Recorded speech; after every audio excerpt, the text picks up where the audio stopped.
पुढची बातमी पाहूयात। भाजपकडून आतापर्यंत 100हून अधिक एबी फॉर्मचं वाटप हे पूर्ण झालंय। अगदी थोड्याच वेळामध्ये भाजपकडून अधिकृत यादी ही जाहीर केली जाणार आहे। दरम्यान आमदार आणि खासदारांच्या मुलांना उमेदवारी नाकारली असली तरी माजी आमदार त्याबरोबरच खासदारांच्या मुलांना उमेदवारी देण्यात आली आहे। आकाश पुरोहित आणि नील सोमय्या यांना उमेदवारी देण्यात आलेली आहे। तर आकाश पुरोहित माजी आमदार राज पुरोहित यांचे चिरंजीव आहेत आणि नील सोमय्या हे माजी खासदार किरीट सोमय्या यांचे पुत्र आहेत। सोबतच माजी नगरसेवक मकरंद नार्वेकर, हर्षिता नार्वेकर यांना भाजपने पुन्हा संधी दिलेली आहे।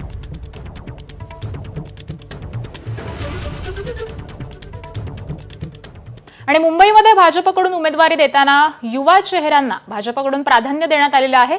युवा मोर्चा अध्यक्ष तेजिंदर सिंग तिवानांना वॉर्ड क्रमांक 47 मधून उमेदवारी देण्यात आली आहे। तर माध्यम प्रमुख नवनाथ बन यांना वॉर्ड क्रमांक 135 मधून उमेदवारी देण्यात आली आहे। माजी नगरसेवक शिवानंद शेट्टी, जितेंद्र पटेल यांना देखील एबी फॉर्म हा सुपूर्द करण्यात आला आहे। तर मलबार हिल मधल्या 4 उमेदवारांना एबी फॉर्मचं वाटप करण्यात आलंय। वॉर्ड 215 मधून संतोष ढाले, 218 मधून स्नेहल तेंडुलकर यांना उमेदवारी मिळाली आहे। तर वॉर्ड क्रमांक 214 मधून अजय पाटील आणि 219 मधून सन्नी सानप हे भाजपचे उमेदवार असणार आहेत।